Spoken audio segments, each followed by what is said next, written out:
पुराने जमाने की ये कहानी बहुत ही दिलचस्प और बड़ी सीख देने वाली है। उस जमाने में राजाओं का राज हुआ करता था। अलग अलग प्रकार के राजा हुआ करते थे और विभिन्न प्रकार की उनकी आदतें हुआ करती थी। एक राजा ऐसे थे जिन्होंने अपने सैनिकों को कह रखा था कि अगर वो किसी की तारीफ में वाह कह दें तो उस व्यक्ति को इनाम में 1000 सोने की मोहरें दे दी जाएं। हालांकि यह राजा इतनी आसानी से किसी की बातों से या काम से प्रभावित नहीं होता था, इसीलिए उसके सैनिकों को कभी किसी को सोने की मोहरें देने की नौबत ही नहीं आई। एक बार राजा अपने सैनिकों के साथ शिकार करने के लिए जंगल जा रहा था। बीच सफर में एक बूढ़े आदमी का घर आया। राजा ने देखा कि वह बूढ़ा आदमी उम्र में 90 साल से भी ज्यादा का लग रहा है।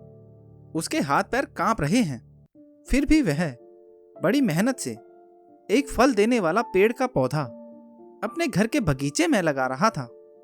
राजा को उस बूढ़े आदमी को ऐसा करते हुए देख बहुत आश्चर्य हुआ।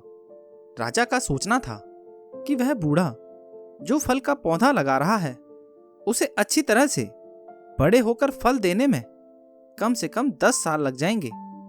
बूढ़े आदमी की हालत देखकर लगता था कि वह शायद ही 1-2 साल और निकाल पाएगा।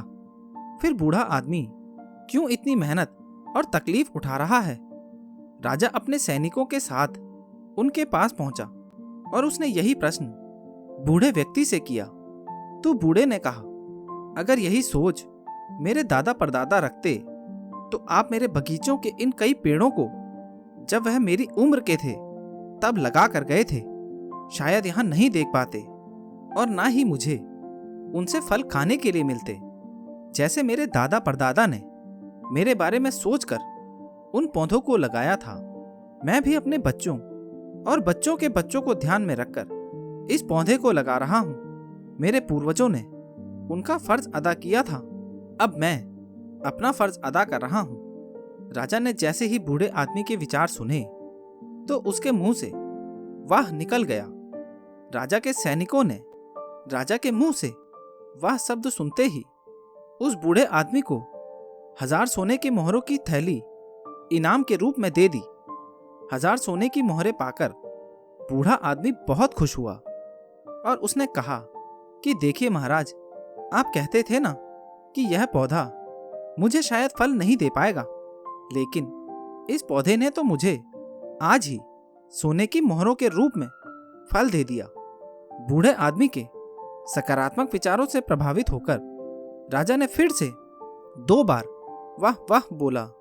राजा के सैनिकों को तो आदेश के अनुसार हर वह शब्द के लिए 1000 सोने की मोहरें देनी थी, इसीलिए उन्होंने बूढ़े आदमी को 2000 सोने की मोहरें दे दी।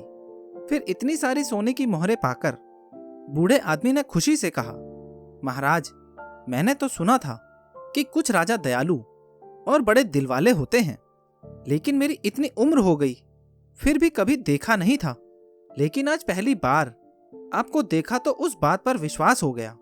राजा के मुंह से अपनी तारीफ सुनकर लगातार 3 बार वाह निकल गया और बूढ़े आदमी को 3000 सोने की मोहरें और मिल गई। दोस्तों, ये कहानी जितनी दिलचस्प है उतनी ही गहरी बात भी सिखाती है। ये कहानी हमें सिखाती है कि हर काम सिर्फ अपने मतलब के लिए नहीं करना चाहिए। जब हम कोई काम निस्वार्थ भाव से करते हैं या दूसरों का भला करने के लिए करते हैं तो उसका फल हमें जरूर और जल्दी मिलता है। इसीलिए निस्वार्थ बनो और भलाई करते रहो।